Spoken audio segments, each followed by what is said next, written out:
ڕێز و سڵاو بۆ ئێوە بینەرانی خۆشەویستی تەلەڤیزیۆنی کۆمەڵە. بە بەرنامەی لێکدانەوە هەڵوێست هاتوومەتەوە خزمەتان. ئازیزان، بەرنامەی ئەمڕۆمان بە یادێکەوە دەست پێکەین لە هاوڕێت جەمال چراغ وەیسی بە بۆنەی نزیکبوونەوە لە ڕۆژی جیهانی کرێکار. هاوڕێت جەمال چراغ وەیسی هەڵسوڕاوی کرێکاری لە مانگی گوڵانی ساڵی 1368 هەتاوی و چەند ڕۆژ دوای خوێندنەوەی وتاری ڕسمی ڕۆژی جیهانی کرێکار لە شاری سنا دەست بەسەر کرا. لە کۆتاییەکانی مانگی بەفرانباری 68دا دوای ئازاروەشکەنجەیەکی زۆر بەداخەوە لە سێدارەدرا. جەمال چراغ وەیسی مبەلڵغ و ئاژیتاتۆرێکی بەتوانە، سیمایەکی جەماوەری و یەکێک بوو لەوانەی کە بەهرە و تواناییەکی بەرزی لە ڕێخستنی کرێکاران هەبوو. جەمال لە مانگی گوڵانی 68دا دەست بەسەر کرا. هێز ئەمنیەتیەکان دەوروبەری نیوەڕۆ لە شوێنی کارەکەیدا دەست بەسەریان کرد و بۆ شوێنێکی نادیاریان گواستەوە. لە کۆتاییەکانی مانگی بەفرانباری هەمان ساڵدا دوای ئازاروەشکەنجەیەکی زۆر لە سێدارەدرا. ئەو 11 ڕۆژ پێش دەست بەسەرکردنی وتارێکی بە بۆنەی ڕۆژی جیهانی کرێکارەوە لە ساڵۆنی تەختی شاری سنەدا خوێندبووە. تا 3 مانگ دوای دەست بەسەرکرانەکەی بنەماڵەکەی هیچ هەواڵێکیان لە چارەنووسی منداڵەکان نەبوو. دوای ماوەیەک کە ئەم بنەماڵەیە ئاگاداری ئەوە بوون کە ئیدارەی ئیتلاعات گرتوویانە بەردەوام سەردانی ئەو شوێنە دەکەن، بەڵام ئیدارەی ئیتلاعات بەردەوام بە پێدانی بەڵێنی ئازادکردنی جەمال دەستیان لە ڕووی دایک و بابیەوە دەنا. جەمال کاتێک لە سێدارەدرا تەمەنی 25 ساڵ بوو.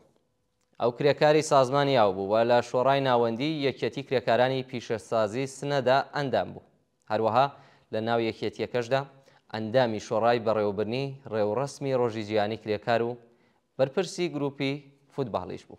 لەبەر بەیانی یەکی ئەیارە فوباشەی پوری کۆمۆندا کرا تا کارگەرانی جیهان سەرەسەر هەستێ و ڕامەڵێن نەکباتی یەکسەر بە یادی بەرزی کۆمۆنارەکان کە هاڵیان هێنا ئاڵای شۆڕشمان بەری بەیانە بەیانی ئەیار جەژنی یەکیەتی چینی کرێکار بەری بەیانە بەیانی ئەیار جەژنی یەکیەتی چینی کرێکار لە ڕیز لامەدا بەجێ مەمێنە لەگەڵ ڕیزی خۆت هەنگاو هەڵێنە ئێمە وەک کێوان پتە و وەستاوین وەکو ئۆقیانوس لە یەک ئاڵاوین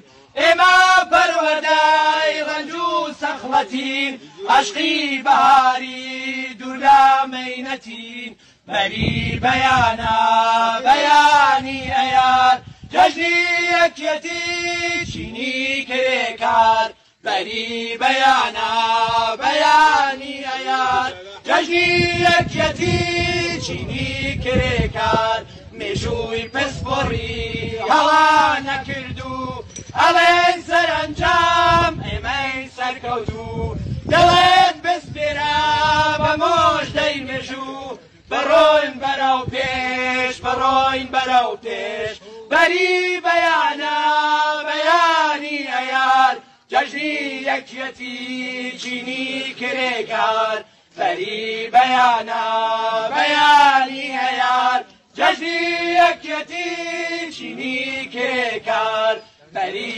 بەیانە بەیانی ئەیار جەژنی یەکیەتی چینی کرێکار لەژێر پرشنگی زێڕینی خۆرا ڕەنگێکی تازای کردووە ئاسمان ڕەنگی گێڕاگێر ڕەنگی ئەرخەوان خوێنی ڕژاوی کۆمۆنارەکان بەرەو پێشەچین تا دوژمنانی ئازادی و شادی لەژێر پێمانە وردوێن ئەهاڕین بەری بەیانە بەیانی ئەیار جەژنی یەکیەتی چینی کرێکار بەری بەیانە بەیانی ئەیار جەژنی یەکیەتی چینی کرێکار.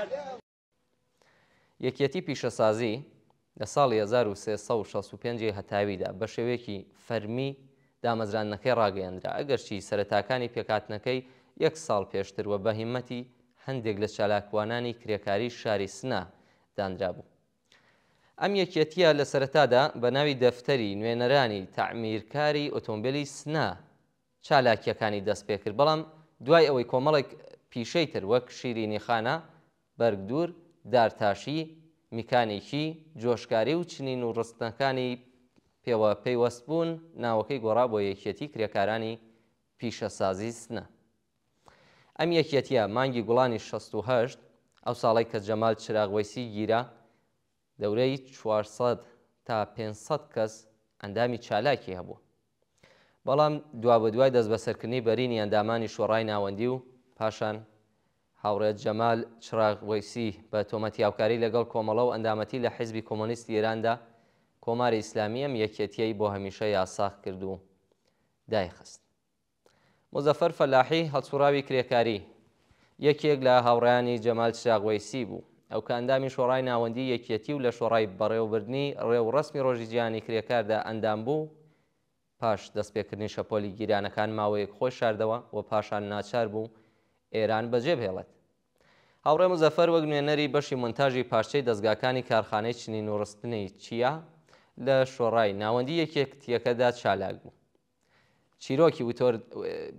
چیرۆکی وتاردانەکەی جەمال چراغوەیسی لە ڕێوڕسمی ڕۆژی جیهانی کرێکاری ساڵی 68 بۆ ئێران وایر بەم جۆرە گێڕدراوەتەوە.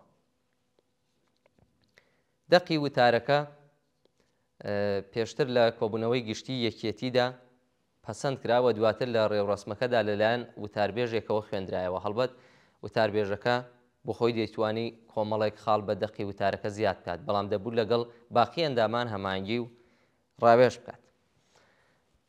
لەلایەکی ترەوە دەقی کۆتایی وتارەکە لە بڕیارنامەکانی یەکێتیەکە خۆی وەرگیرا بوو کە تەنیا باسی داخوازیە یاساییەکانی کرێکاران لە چوارچێوەی یاسادا بوو. بۆ نمونە ئاماژەکانی بریتی بوون لە مافی بیمە، کەمکردنەوەی کاتی کار، زیادکردنی حەقدەست، دابینکردنی خزمەتگوزاریە پزیشکی و دەرمانیەکان، پێکهێنانی تەعاونی مەسرەف و نێشتنی بێکاری. جەماڵیش وەک وتاربێژ هەڵبژێردرا. مزەفەر فەلاحی لە درێژەی قسەکانیدا ئاماژەی بەوە کرد کە لە ناوەڕاستەکانی ڕێوڕسمەکەدا هەواڵمان پێگەیشت کە هێزە ئەمنیەکان دەوری ساڵۆنی تەختیان گرتووە و لەوانەیە هێرش بەنە سەر ڕێوڕسمەکە، بەڵام ئەوان دڵنیا بوون کە هێزە ئەمنیەتیەکان لانی کەم لە کۆتایی ڕێوڕسمەکە هێرش ناکەنە سەریان، هەم لەبەر زۆری ژمارەی خەڵکەکە و بەشداربووان لە ساڵۆنەکەدا و هەم بەهۆی ئەوەی کە تەنیا بیانوەیەک پێویست بوو شارەکە ببێتە مەیدانی ناڕەزایەتی جەماوەری. ماوەیەک پاش خوێندنەوەی وتارەکە لەلایەن جەمال چراغوەیسیەوە لە سەکەوە تایبەتەکەەوە بە ئامادەبووان ڕاگەیەندرا بە ئارامی و هێمنی ساڵۆنەکە بەجێ پێڵەن بۆەوەی ڕێوڕسمەکە ببێ تێکەڵچوون و پێکدادان کۆتایی پێبێت. بەڵام چەند خولەک دوای دەرچوونی خەڵکەکە لە ساڵۆنەکە تێکەڵچوونی هێزە ئەمنیەتیەکان لەگەڵ کرێکاراندا دەستی پێکرد.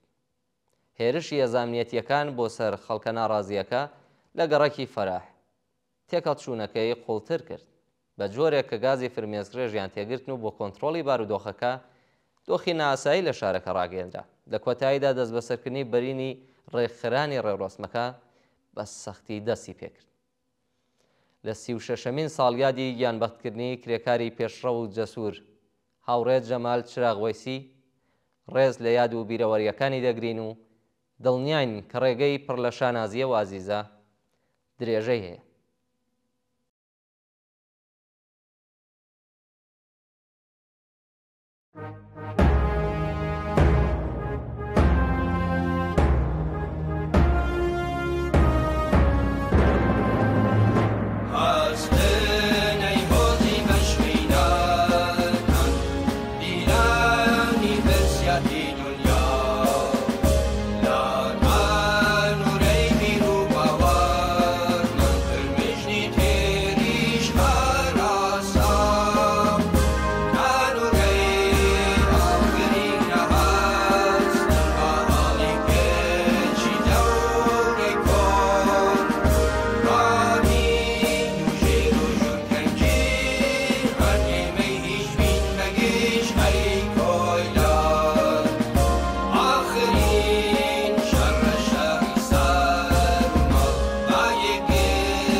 بەڵێ بینەرانی خۆشەویست لە بەشی دووەمی بەرنامەکەماندا چیرۆکی لە سێداردانی نهێنی حەمید حوسێن نژاد حەیدەرانلومان هەیە. باسێک لەسەرم بابەتاکەین. حەمید حوسێن نژاد حەیدەرانلو هاوڵاتی کوردی خەڵکی چاڵدەران و باوکی سێ منداڵ کە بە شێوەیەکی نهێنی و بەبێ ئاگاداری بنەماڵە و پارێزەرەکەی لە سێدارەدرا پێش لە دەستگیرکردنی کۆڵبەر بوو. دوایین پەیوەندیە و لەگەڵ بنەماڵەکەی لە 29 خاکەلێوەی 1403 بوو کە لە پەیوەندیەکی کورددا داوای لە براکەی کرد کە چاودێری براکەی تریان ئیسماعیل بکات کە بەم دوایانە بەهۆی فشارەکانی ناڕاحەتی بڕیاری لە سێداردانی حەمید هەوڵی خۆکوشتنیدا بوو.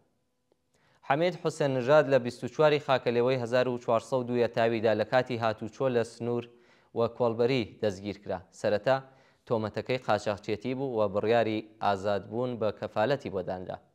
بەڵام نزیکەی ساڵێک لە بەندیخانەی ئیدارەی تڵعات ڕاگیرا. پاشان بە تۆمەتی بەشداری لە کوشتنی 8 سنوورپارێزی ئێران لە ساڵی 1396 دادگای کرا. حەمید لە دادگای شۆڕشی ورمێ بە سەرۆکایەتی قازی نەجەفزادە بە تۆمەتی ئەندامەتی لە ڕێکخراوی پژاک بە ئەدام محکوم کرا. دیوانی باڵای وڵات لە کۆتایی ڕەشەمەی ساڵی 1403 ئەم حکمەی پەسەند کرد. عوسمان مزەیەن پارێزەری ئەو گوتبووی کە ئەم حکمە سەرەتا بۆی نەنێردرا بوو و تەنها چەند ڕۆژ پێش لە ناردنی حکم بۆ جێبەجێکردنی حکم ئاگاداری پەسەندکردنەکەی وەتەوە. خاڵی گرنگەوەیە کە حەمید حوسێن نژاد خوێندەواری نەبوو و بە زەحمەت بە زمانی فارسی قسەی دەکرد.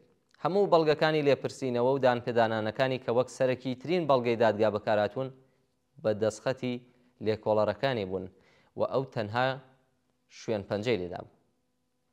تەنانەت لە ڤیدیۆیەکدا کە تەلەڤیزیۆنی ئێران و ئاژانسی هەواڵی فارس بڵاویان کردوێتەوە ئەو بە زەحمەت بە فارسی قسە ئاکات. لە پەیوەندیەکی دەستکرد کە بۆیان دروستکردبوو ئیدعا کراوە کە حەمید حوسێن نژاد لە ڕۆژی ڕووداوەکە واتە 12 خەزەڵوەری ساڵی 96 لە سنووری بازرگان دەرچووە لە ماوەیەکی کەمدا ڕێگایەکی شاخاوی تێپەڕاندووە تاکو یارمەتیە زەکانی پژاک بدات. بەڵام سەرچاوە ئاگادارەکان گوتویانە کە ئەم ڕێگایە لانی کەم 14 کاتژمێر دەخایەنێت نەک 3 کاتژمێرکەی داکراوە. هەروەها سەرچاوەیەک پشتڕاستی کردوێتەوە کە حەمید حوسێن نژاد لە هەمان ڕۆژدا لەگەڵ هاوسەر 2 منداڵ و دایکی لە سنووری بازرگان چوەتە ناو تورکیا کە لوپەلیان کڕیوە، نانی نیوەڕۆی خواردووە و نزیکەی کاتژمێر 5 دوای نیوەڕۆ بە پاسپۆرتەکانیان کە مۆری هاتنە ژوورەوەی لێدرابوو هاتوونەتەوە ئێران. بنەماڵەکەی پژڕاستیان کردوێتەوە کە ئەو تەنانەت ساتێکیش لێیان جیا نەبووتەوە. پارێزەری حەمید حوسێن نژاد ڕەخنەی لە شێوازی بەڕێوەچوونی دادگا گرتووە. لەوانە ئەوەی کە دانیشتنی دادگا بەبێ بوونی نوێنەری داواکار و ڕاوێژکار بەڕێوەچووە و فیلمی چەکداری کە لە بڕیارەکەدا ئاماژەی پێکراوە هەرگیز لە دادگا پێشان نەدراوە. هەروەها لە ساڵی 1396دا حوسێن نژاد ئۆتۆمبیلی نیسانی نەبووە. لە کاتێکدا لە بڕیاری دیواندا ئیدعا کراوە کە ئۆتۆمبیلی نیسانی شینی ئەو لە فیلمەکەدا دەبینرێت. بە دڵنیاییەوە ئاشکرایە کە باجووەکان لە ژێر زەختی جسمی و دەرونی لە ژێر ئەشکەنجەوە هاوکات بە فێڵ و بەڵێن ئیعترافی جێمەبەستی خۆیان لێ وەرگرتووە. لەوانە درۆ لەبارەی مردنی براکەی و سەکتەی دایک ناچاریان کردووە دان بە تاوانێکدا بنێت کە هەرگیز تێیدا بەشدار نەبوو.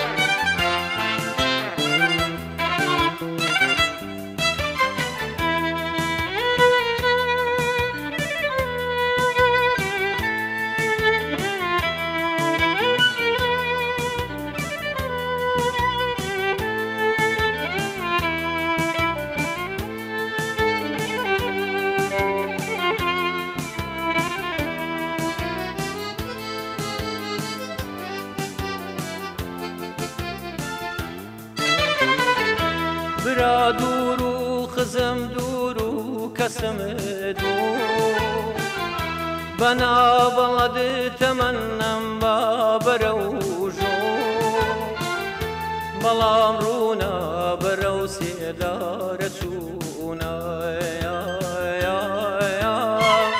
خەنەی خوێنم لە پێگرێ ئاڵای سوو خەنەی خوێنم لە پێگرێ ئاڵای سوو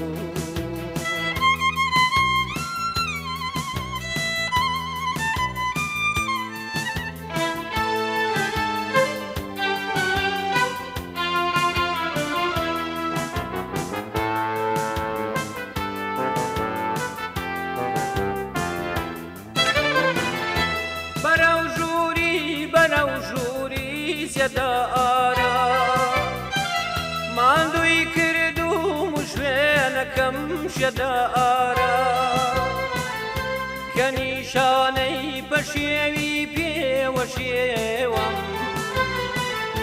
ئەوا بینی ئەشکەنجەیە و جێدارە ئەوا بینی ئەشکەنجەیە و جێدارە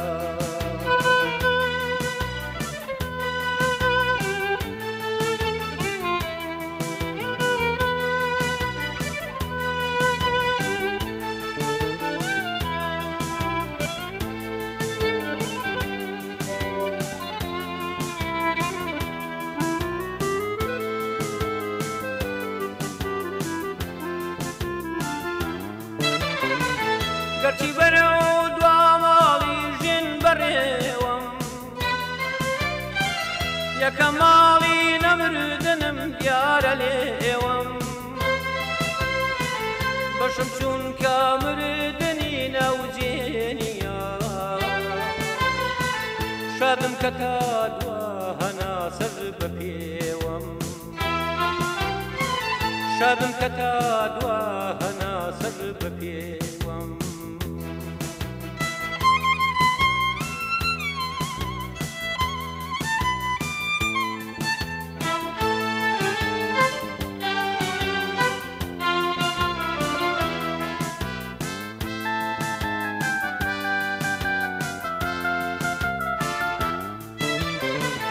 مەرجیانە گۆڕمەوە بەسەدژی ژینێک سەرم بۆ دوژمن بێ بەبەرژی سەربەرزیە کە پێڵاوم ئەبینن بەسەرسەری دوژمنەوە لەبەرزی بەسەرسەری دوژمنەوە لەبەرزی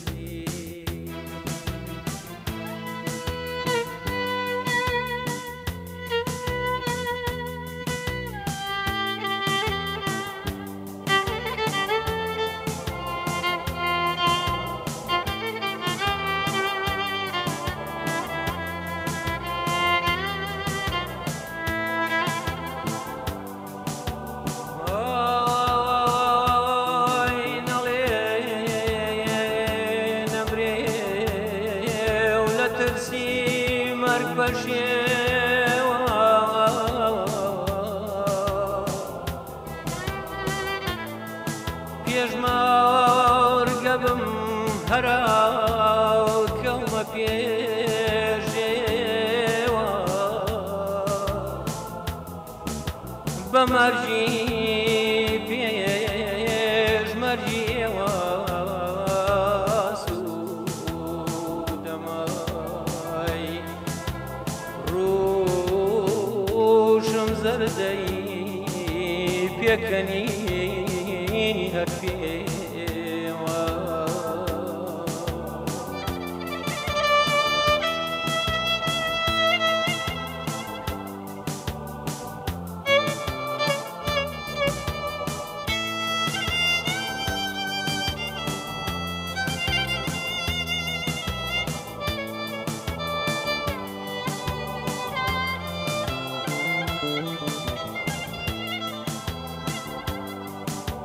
la la la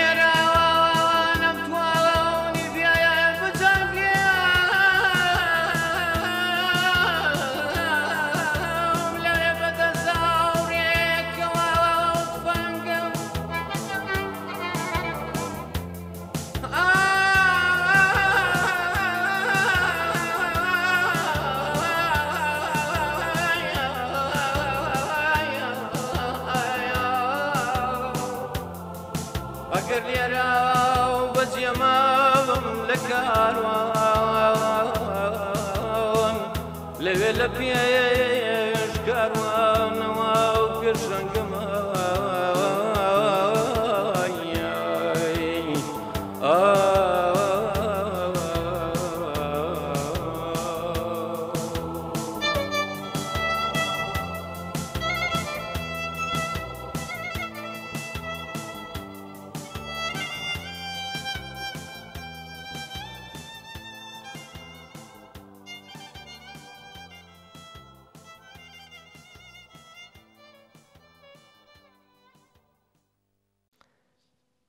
وەڵای بینەرانی خۆشەویست بابەتی دواترمان لە ژێرناوی خەباتی ژنان بۆ سڕینەوەی ستەمکاری لە خەباتی چینی کرێکار بۆ ڕزگاری جودانیە. گیانبەستکردنی مەزلومانەی ژینا ئەمینی بوو بە هێمای دەستپێکی شۆڕشی ژن ژیان ئازادی. لە ماوەی 3 ساڵی ڕابردوودا و شۆڕشە لە بواری جۆراوجۆردا درێژەی هەبووە و گەلێک دەستکەوتی کۆمەڵایەتی و سیاسی حاشا هەڵنەگری بەدەستهێناوە.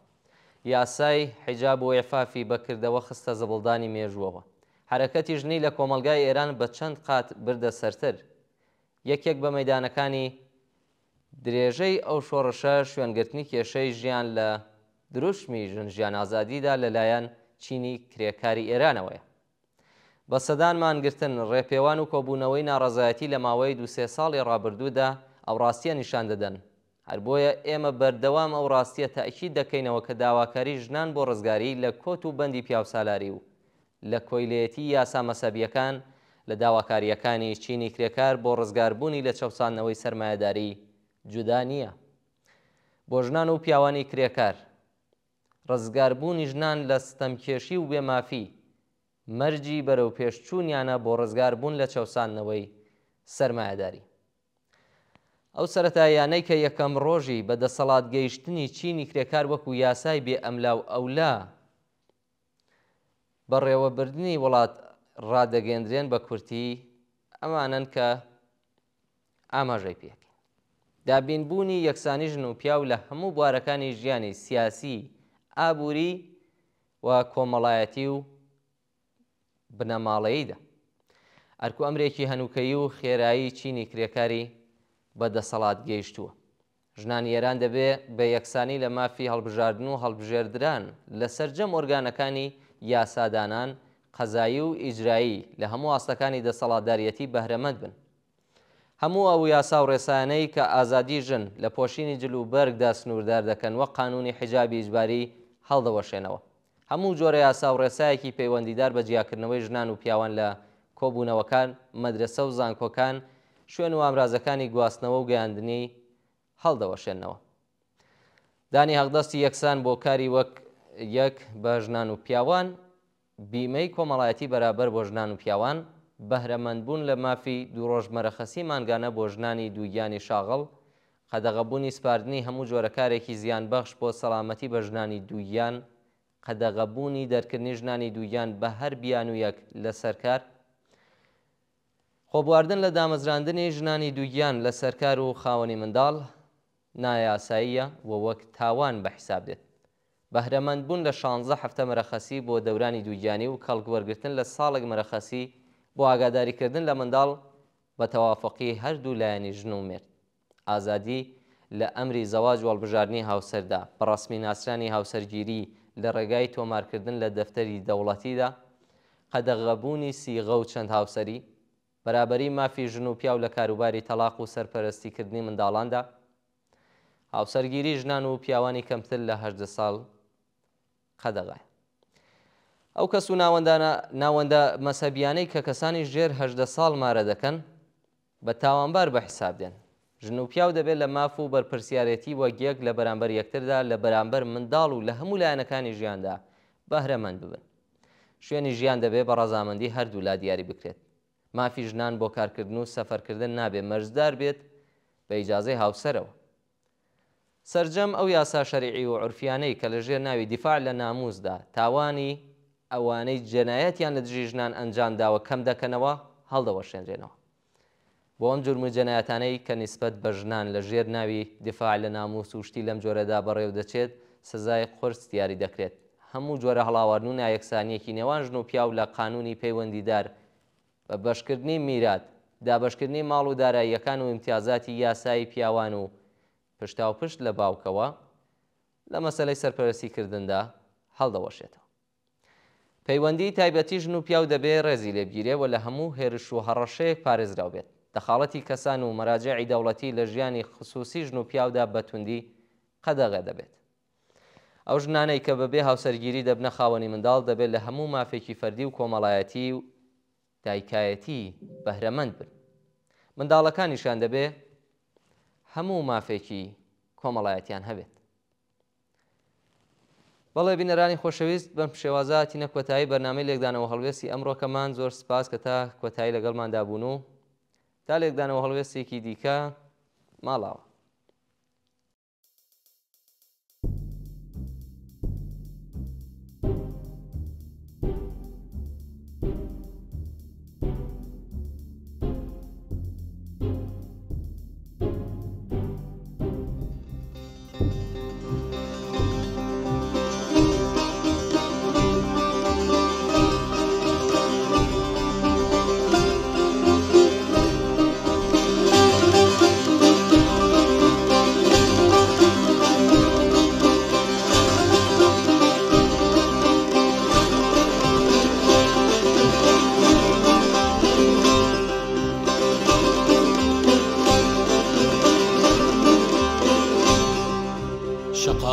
شەقام کۆڵان بە کۆڵان ژینا زیندووە دلێر و جوان ڕەمزی خەباتە دڵپڕاواتە هاواری ژنە دژدە سەڵاتە بەدوو تەوێڵم ئەی پەریزادە کۆڵان بە کۆڵان جادە بە جادە لاچکەکەت لەسەر جادە بەبادە ژینای چاوجوان ئەگریجت لەسەر کوڵمت بەلادە ژینای چاوجوان